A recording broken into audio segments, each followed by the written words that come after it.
Alhamdulillah. This is called the leech.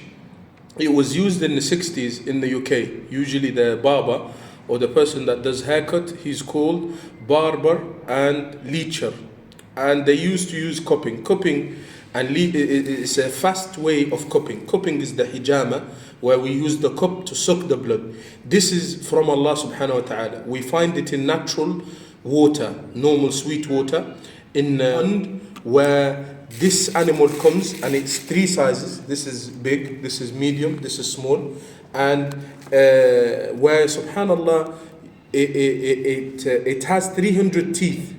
It catches the skin of where the pain is, it sucks the blood, and it puts 100 different chemicals, natural chemicals. These natural chemicals, they open the blood vessels and the arteries, and it protects from blockages, it protects from pain. Also, it sends signals to the neural system in the brain to reduce any type of illness. So alhamdulillah, this is from the things that Allah has given to us to make it as shifa.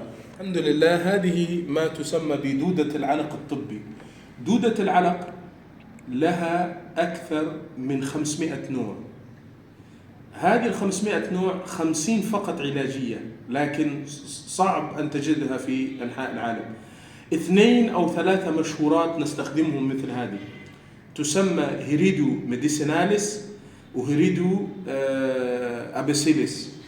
الهيريدو كلمة لاتينية بمعنى دودة، وهذه الدودة طبية توجد في البرك الحلوة أو البرك المائية، ولها 300 سن من الأسنان لا ترى إلا بالعين المجردة، تمسك في الجلد أو في البشرة أو في المكان الذي فيه ألم، وتمص الدم الذي لا يحتاجه الجسم، وتعطي 100 أنزيم، 100 فيتامين، 100 فائدة طبيعية من الله سبحانه وتعالى.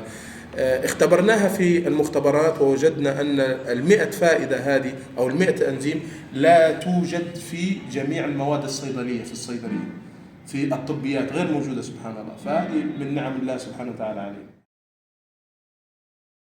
Assalamu alaikum warahmatullahi wabarakatuh. Mnamo miaka ya 60 inavyosemekana katika University ya Birmingham imegunduliwa sayansi ya kutumia wadudu hawa ambao wanaitwa ruba, na ruba anatibu maradhi mengi ikiwemo ya maumivu ya bila ya upasuaji.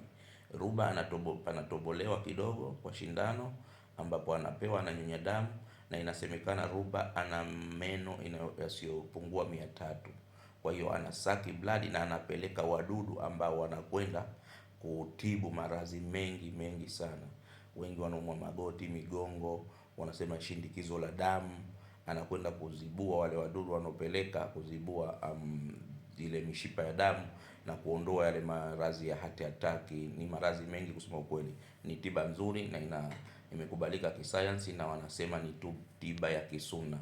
Watu wengi waliokuwepo Saudia, Egypt na nchi nyingine wanatumia tiba hii. Kwa hiyo tusiwe tunakimbilia India kwenda kupeleka mwili yetu kupasuliwa bila kutumia njia hizi na rahisi na ziko salama zaidi.